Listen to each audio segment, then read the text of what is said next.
Awesome. Thank you for tuning in and watching this instructional. This is the first one we've officially done. This is called Decoding the Game. The reason why we're making it is just basically to get people more familiar with what they're actually seeing in jiu-jitsu. I know myself, when I first started jiu-jitsu, I would try to watch different matches on YouTube, or even watch people in the class, like the black belts in the class or the higher belts in the class, watching them roll, trying to learn what to do, because I really didn't know. And what I realized was that even if I watched these pro or higher belts roll, I still didn't really know what was going on, because I couldn't really even tell what was happening. To me, it just looked like one ball of kind of rolling around, and who's winning? Oh, someone got submitted. Where? I didn't see it. Rewind. I couldn't see it. And maybe there's some utility in kind of putting the time in and really trying to uncover those things. But at the same time, I believe a lot of that stuff can kind of be expedited, if you will, just by kind of understanding what each player, jiu-jitsu player, is trying to do. So that's the essential kind of concept of making this Decoding the Game, is we're trying to decode what's actually happening in the game of jiu-jitsu and hopefully take some frustration out of your learning process. So eventually, once you watch people in the gym, when you watch things on YouTube, even when you learn moves in class, you have kind of like a framework to start assigning these moves into. And eventually, you will accumulate several moves in these categories. And that's just kind of how I want you to think of it. So that's what we're doing with this video, Decoding the Game, trying to decode what's really happening so you can kind of speed up your process. I will say that this instructional is not a move instructional. Yes, we will show a couple moves. However, it's not a system of moves. It's not a position specific thing. This is a role specific instructional. It's a very large, removed jiu-jitsu instructional. Really just to teach you what each general player's objectives are in that scenario. Now, the more specific you get into these positions, other objectives emerge. However, they all do follow within the guidelines we will talk about today.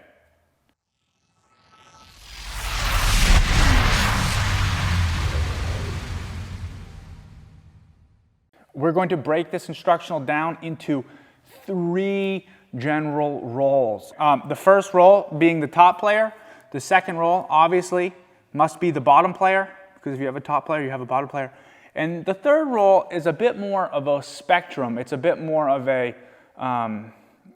undecided. And that might seem a little confusing at first, but you know, in those certain scenarios when there's neither a top player or a bottom player, we group all of those scenarios, those undecided scenarios, in one family, okay? So there's 3 roles. There's a top player, there's a bottom player, and then there's the undecided. And if it's a little tricky to understand that so far, I mean, I like to think of the analogy of a teeter-totter. There's a top person on the teeter-totter, then they switch. Then there's a bottom person on the teeter-totter, they switch. But for a split second, while they're switching, there are these gray zones where neither person is either above or neither really person's below. Significantly, at least, you know, and those are those undecided moments.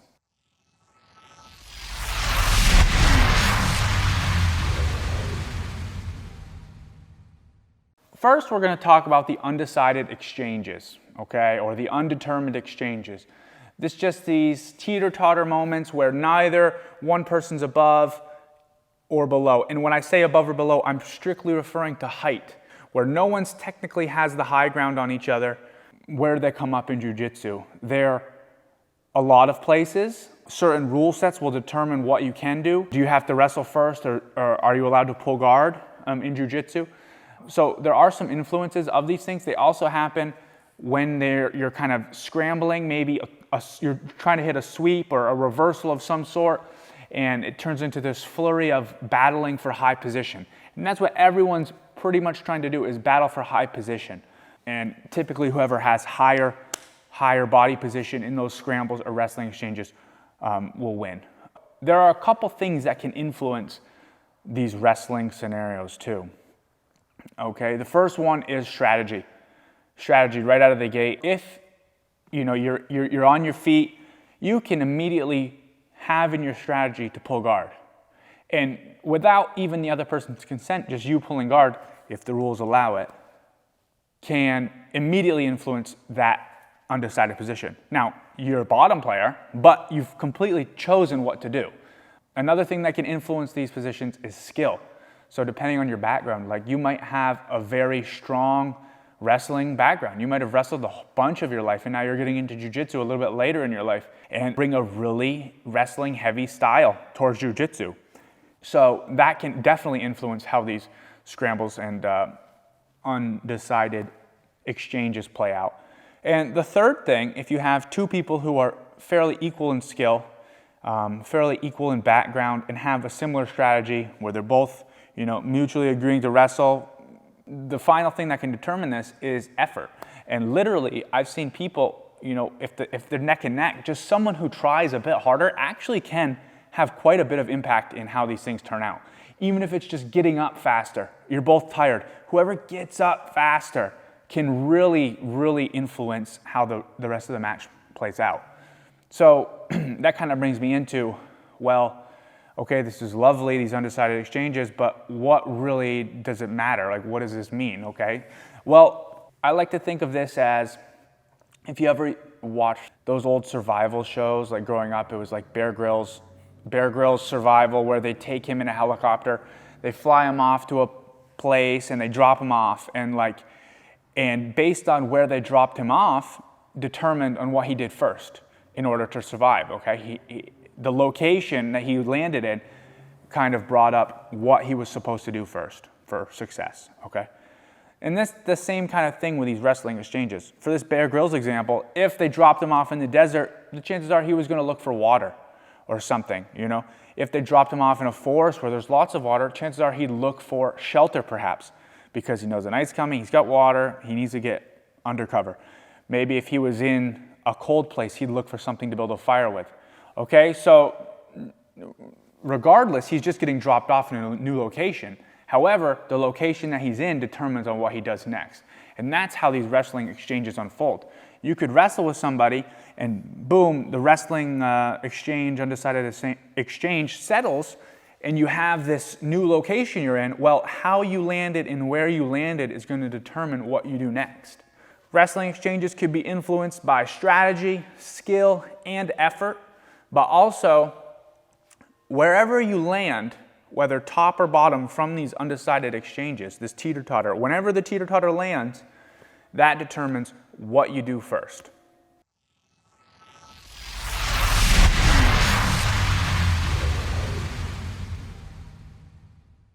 Okay, we're talking about the top player now, all right? So in jiu-jitsu, one thing that sets it apart from a lot of different other sports, is this kind of instant finish, submission, white flag, surrender, end game, knockout blow, essentially. You get it, the submission, okay? So the submission in jiu-jitsu is the crown jewel. Now, not every match is won via submission, but I think undeniably, submission sets apart this sport versus wrestling and other things like that. So let's always try to keep in mind that our end goal is trying to get to that submission. That's the crown jewel, okay? So when talking about the top player, we're trying to move from the outside of our partner's control, past their legs, pin them down, and once we've pinned them down, we're trying to start to isolate a limb or a neck and submit them.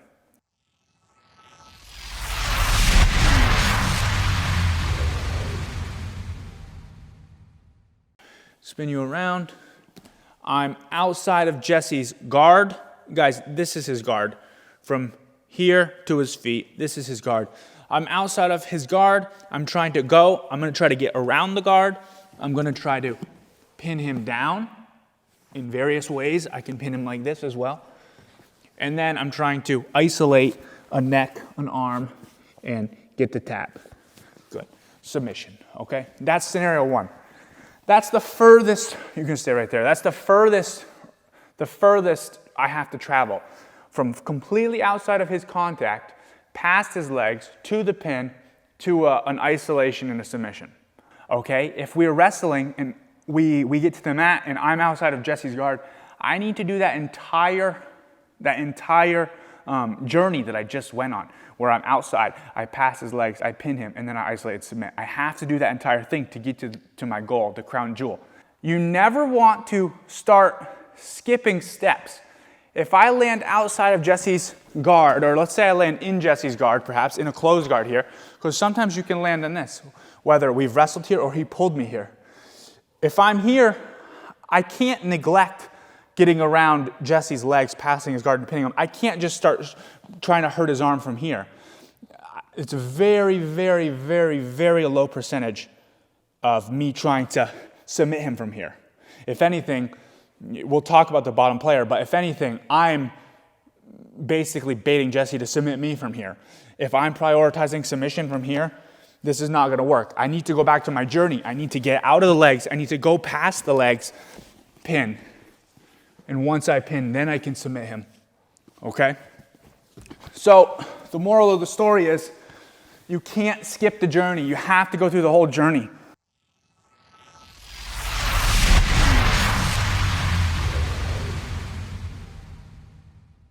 There are other scenarios. Now, if there's a scenario where I'm in a wrestling exchange and I land on Jesse, and we're wrestling, and I land, let's slide over a little bit, and I land here, well, I obviously don't need to get past his guard because I'm already past his guard. I continue the pin, and I can start looking for isolations and submissions here, okay? So there are certain scenarios where my journey has been shortened because of how I spawned into this scenario as the top player, all right? Another scenario would be, let's say, can you go to turtle? Let's say we're wrestling, we have this undecided exchange. Finally, I get him here. Now, I don't need to go past his guard. Maybe I start working on a pin here. I start breaking him down, start trying to maybe get my hooks in or, roll him over into this mount position. I'm already past his guard. I don't need to go back there. My goal now is, the next thing on my list is isolate and submit, okay? Because I already have this pin down, all right? The entire journey for the top player is once you're on the ground, however you land, you begin kind of in the location you're in, the spawn point essentially. If I spawn on the outside of Jesse's legs, I must get past his legs, pin him down, and then isolate and submit him. Any of the moves I know. If I land in a pin, that's fantastic. My journey's been cut in half.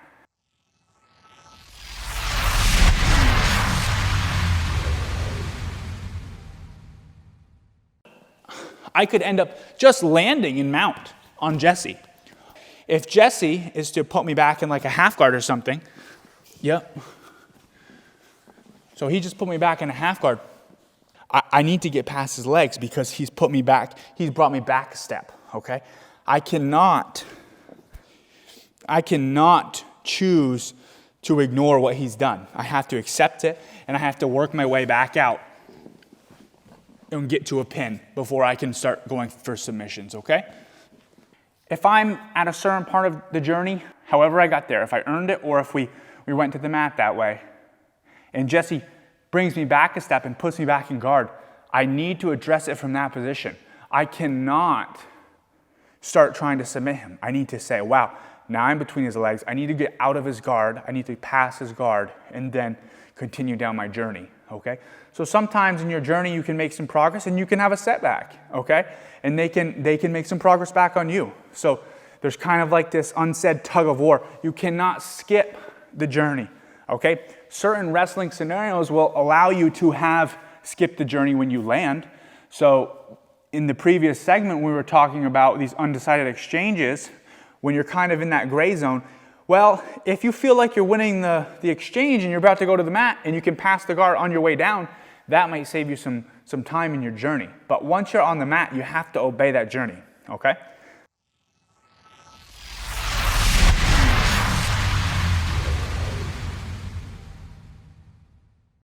There is one scenario where the journey goes out the window.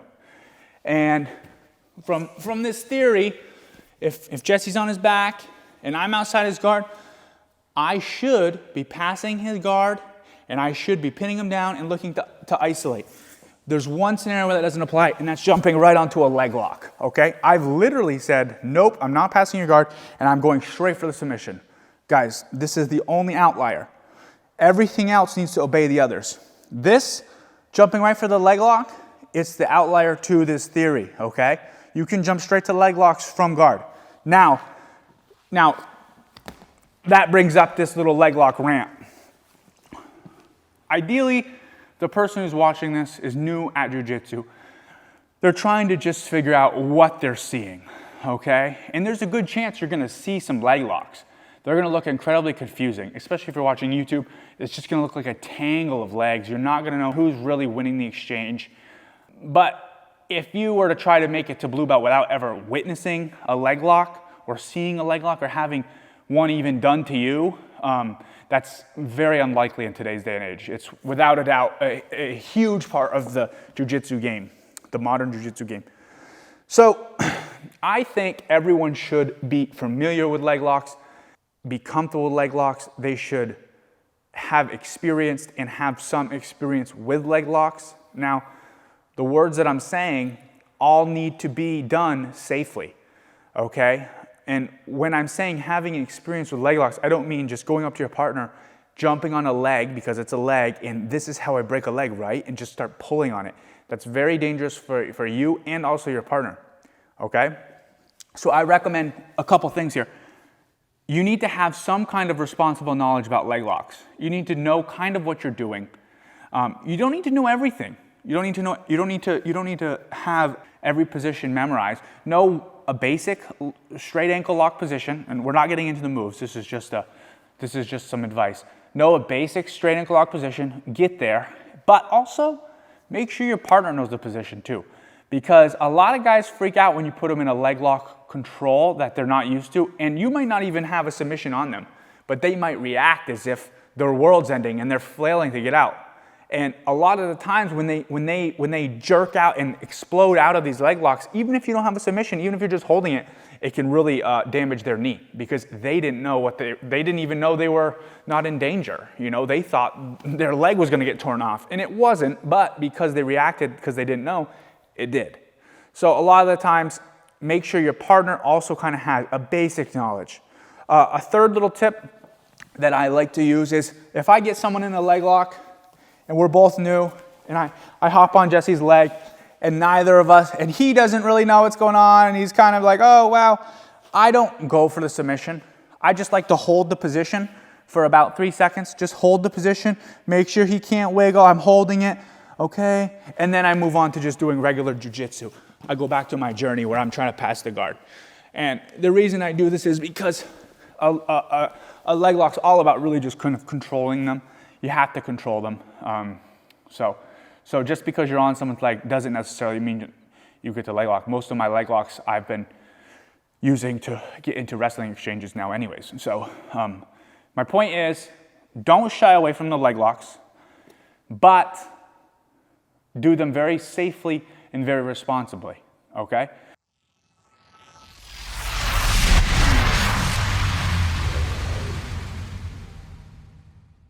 The leg lock is the only scenario that does not obey that full journey of outside to passing the guard, to pinning the partner down, to isolating, whether it be this way, this way, this way, this way, isolating a limb and submitting it, okay? So that's the main takeaway as the top player. And remember, how you land from these wrestling exchanges, these gray zone scenarios, that location will determine your first objective.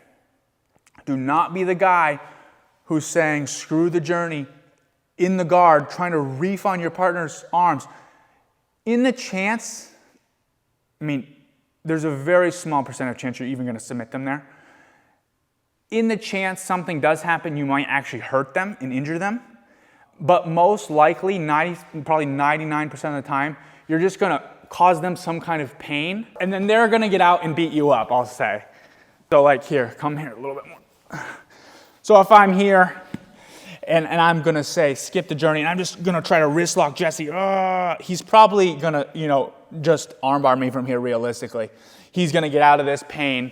he's gonna get in pain, and then he's gonna come and just beat me up after. So don't be that guy. Make sure you complete the journey before you start going for the submission, because that's really what's gonna make you better at jiu-jitsu.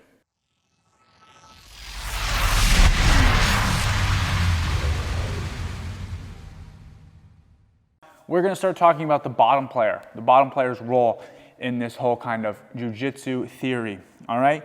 So when we talked about the top player, we talked about this journey, this linear journey, where you take steps forward, steps forward, steps forward. Sometimes you get brought backwards, but then you ultimately are marching forward on this linear path, okay? The bottom player, there are various locations you can end up in the beginning that determine what you do first. That's true. However, it's not necessarily a linear path. I want you to start thinking of the bottom person more as a multitasker or a juggler, okay? So instead of getting to a specific destination as the bottom player, I want you to think of juggling 5 different objectives, essentially, if you will. Just trying to manage 5 different tasks, okay?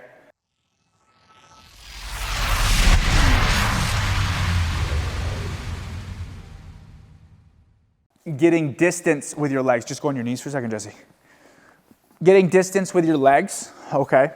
So I want to keep, in this scenario, I want to always be constantly juggling, keeping my legs in between my partner and I. It could be my knee, it could be a knee and a foot, it could be from half guard here, okay? Keeping my shin across the knee shield, foot in the hip. If we're in the gi, it could be spider guard, things like this, okay? So the first thing I'm juggling is keeping my feet in between my partner and I, okay?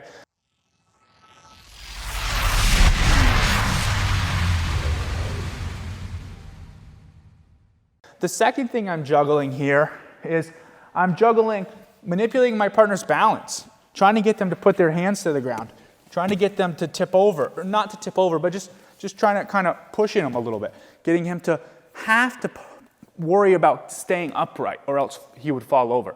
And that's something that I love to do, okay? Even if it's just a simple one of these, just a little tip. You get them to put their hands down.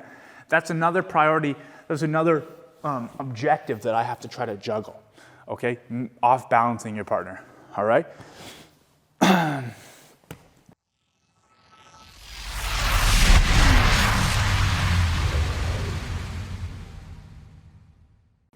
Another thing that you have to juggle as a, go back to your knees for a second, please. Another item you have to juggle as a bottom player is just building height, okay? Watch this. I can just start standing up and getting higher than him. Now, in doing so, I might have just became the top player, okay? So that's just another thing I can do and manage. And there are certain scenarios where I'm not gonna be able to just stand up. If he's on top of me, I'm not gonna be able to just stand up. I'm gonna have to juggle some different objectives. However, in this scenario, I might be able to just stand up and I can get higher. Now he's the bottom player and I can take him down, okay? Or he can choose to stand and we can go back to a scramble. This is where strategy and skills come into the play.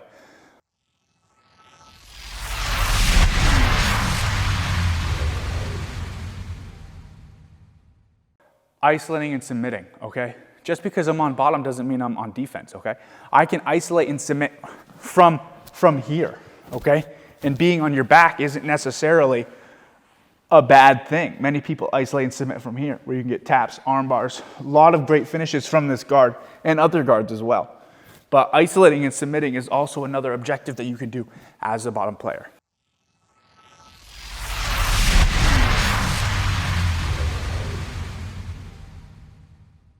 On the other side of the coin, there are some times where you have to prioritize defending submissions. There are some times where he might try to do a submission on me. But my role as the bottom player, I need to juggle these things. Maybe I juggle defending submission and then go for an attack of my own right afterwards, because those are the two things I want to keep up in the air. All right?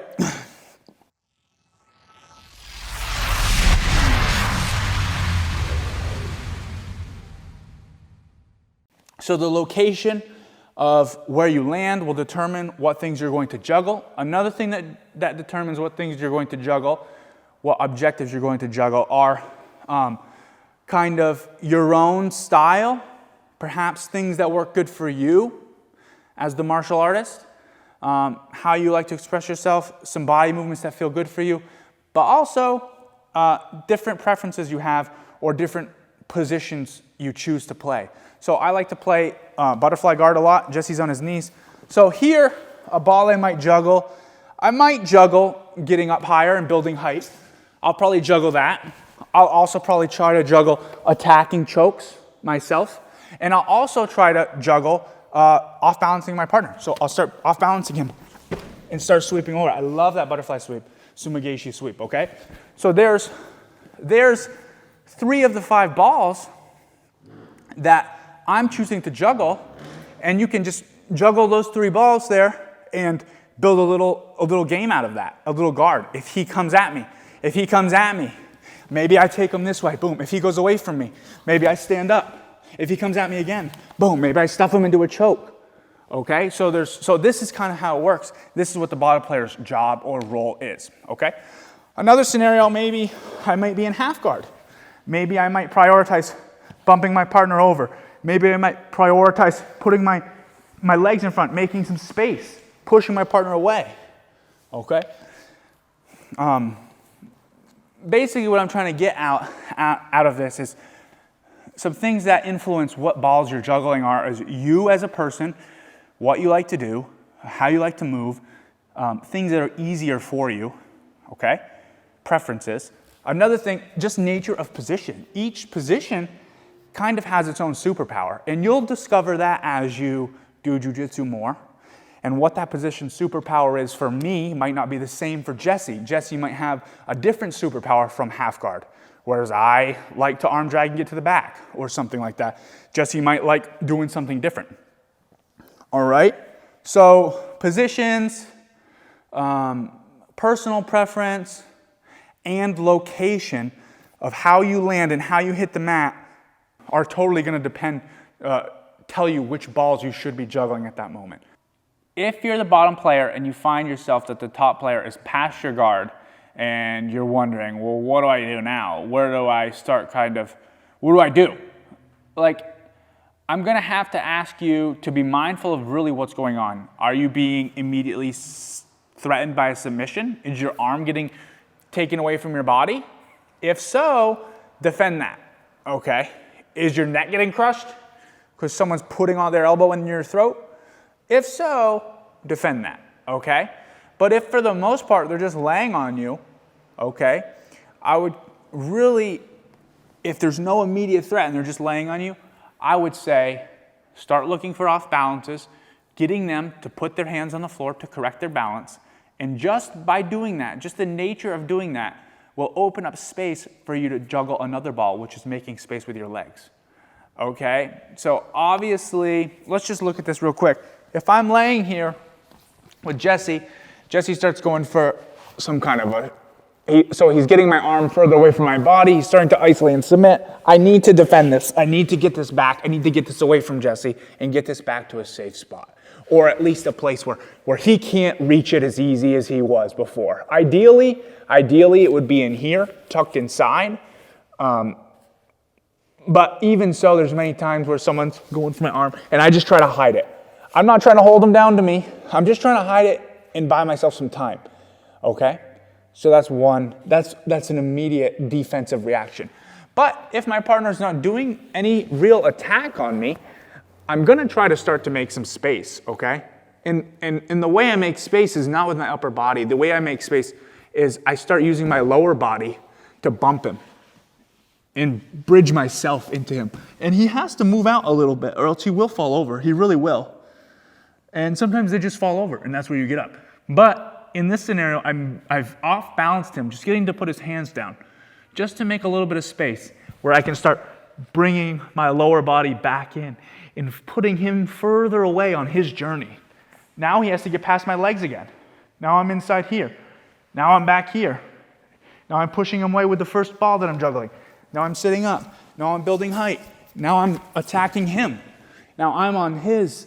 Now he's defensively juggling and I'm going for the submission.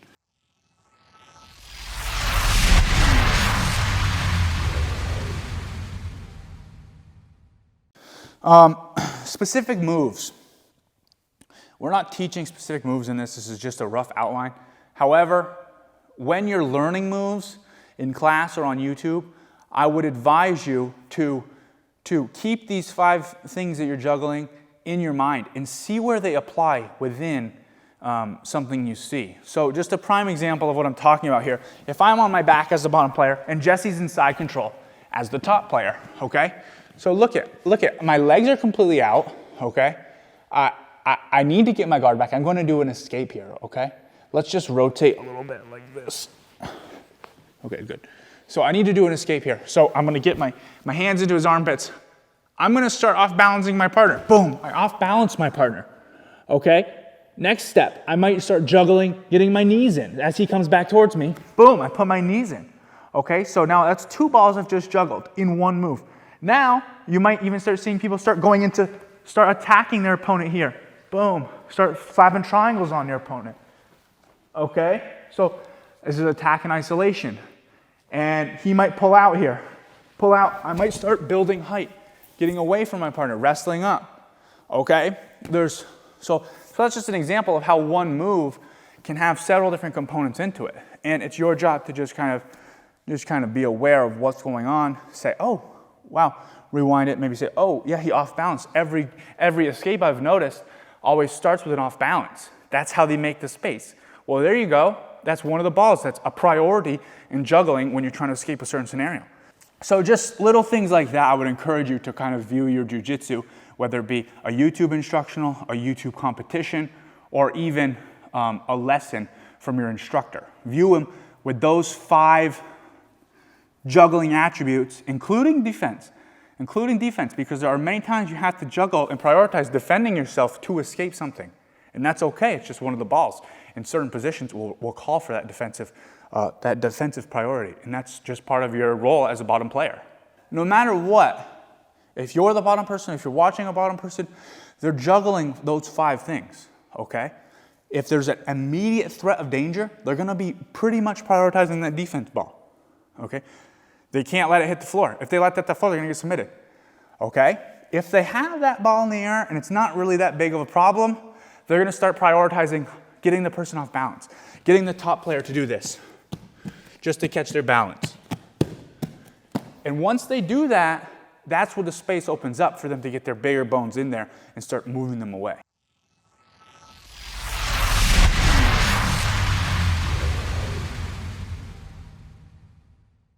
Jiu-jitsu is made up of those 3 roles. There is the undecided teeter-totter, kind of scrambling, wrestling positions that will determine who's top player and who's bottom player, okay? So some tips, last tip for the top player. Top player, do not skip parts of the journey. Every part of the journey is crucial. Don't be in the beginning of the journey, go right for the submission with like an arm bar or like a choke of some sort.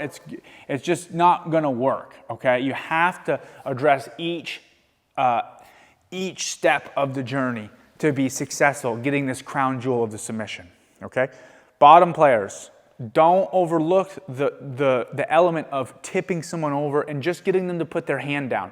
Just getting them to put their hand down, getting them to touch the mat to keep their balance. That off-balancing kind of mechanism is so huge when it comes to getting everything back inside and rebuilding your guard, and then going on the attack to get the crown jewel, the submission. Okay, it's lovely if you have a good guard and no one can pass you, right? That's awesome. That's something to strive for. However, even more so to have a dangerous guard that no one can pass, but also they're in trouble the whole time, the whole entire time that they're in there. That's the ultimate guard you want. Okay, undecided scenarios, like if you want to get good at them, you got to wrestle, and it's hard work. Wrestling is one of the hardest part of the sports. It's exhausting. It's like intense on the body, and it can be a little confusing. But you have to just get funky. There's no rules. Like wrestling as a sport has rules, and there's a lot of cool things that jiu-jitsu people do out of just unknowing that kind of make wrestlers go, whoa, that was weird. But it's effective, and it's okay because we don't have to obey a certain rule set So embrace that freedom. Essentially, I think of jiu-jitsu as kind of like the mixed martial arts of grappling arts, because you can do judo, you can do BJJ, you can do, wrestling, all these things. You can just kind of do whatever you want, and you're looking for that submission at the end. I will just say, if you are getting into wrestling, make sure your legs are warmed up. Make sure your legs are warmed up, and make sure you're also not too overtrained, not too fatigued for the day, because wrestling takes a lot of energy and you use a lot of small muscles in your joints to stabilize you. And if those small muscles are fatigued, big injuries can happen, okay? So make sure you're warm, but not too depleted when you start wrestling. And once you start, I always do like a couple rounds first, just on the ground. It was super safe, not as unpredictable, not as explosive. And then after I'm warmed up for a couple rounds, I'll wrestle on the feet. And that's kind of my protocol. So that's what I would do for wrestling exchanges, developing that experience.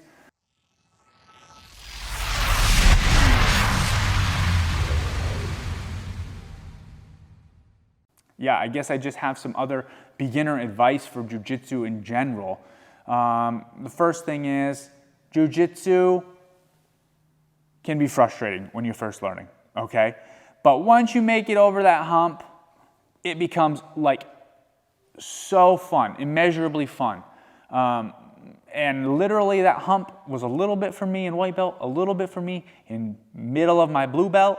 And towards the end of my blue belt, it just became stupidly fun. Like everything was so much fun. I was getting it. My success rates of everything was like really clicking. It just felt like everything I was doing, I was learning faster and having instant success with, and it was just fun and silly. So anytime you're feeling frustrated in any of your early parts of your journey, turn that frustration into fascination, because it truly is a marathon and not a sprint, okay? It takes 10 years, at least, okay? So another tip that I have for jiu-jitsu people, and it took me a while to figure this one out, but honestly, it's a stupid one, but it's helped me a lot, is whenever I watch instructionals, whenever I watch jiu-jitsu videos, I watch it on 2 times speed. Double the speed, dude, because these videos are long and they're a lot to get through at 1 speed. And no matter what, you're never gonna watch anything at any speed and memorize the entire thing on the first watch. You're gonna have to watch it at least 2 times. So if you watch it 2 times at double the speed, you're only really watching it once at the basic speed, the normal speed. So that's a super hack, by the way, in productivity. It's like you can zip through content, make synapses in your brain, try to remember it. You have to go back, watch it again, whatever. You watch it at double speed again. You've taken 2 trips to this. Your brain's interacted with this material at least 2 times so far, compared to the other person who's only watched it once at normal speed, and they've already forgotten half of it. So that's just a super speed hack. Watch it at 2 times speed or 1.5 times speed, personally. If someone talks fast, take it to 1.5. If someone talks very, very slow, kick it to 2 times speed, and it'll just sound normal, okay? And then the last thing is, it's supposed to be fun, okay? The brain literally learns so much faster when things are fun.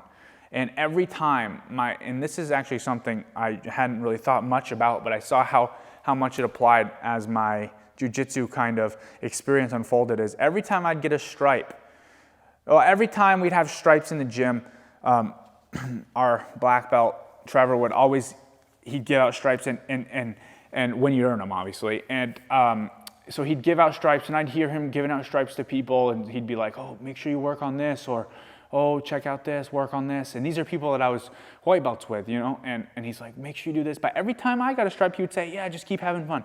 Just keep having fun. Just keep having fun. Just keep having fun. Like every time, like clockwork. It was always, just keep having fun. And I'm like, damn, man, like what in the hell does that mean? Like, I don't know what that means. But I did. I just kept having fun.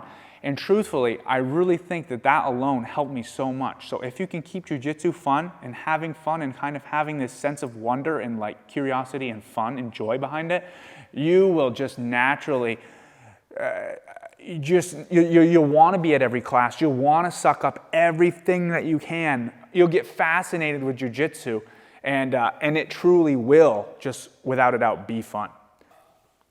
if you're watching this and you're still trying to figure out if jiu-jitsu is even for you, and you're a little nervous, a little hesitant to even step in the door and try a class, I would totally recommend you try a class.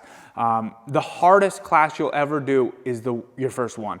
And it's not because you don't know anything, it's because it takes a tremendous amount of courage to actually put yourself out there and get in the door. It's a scary thing, but not in reality. It's just scary for us in here because it takes some vulnerability. It takes really putting yourself out there. You don't know what to expect, but it's always fun. The jiu-jitsu community is a great community to just belong in. It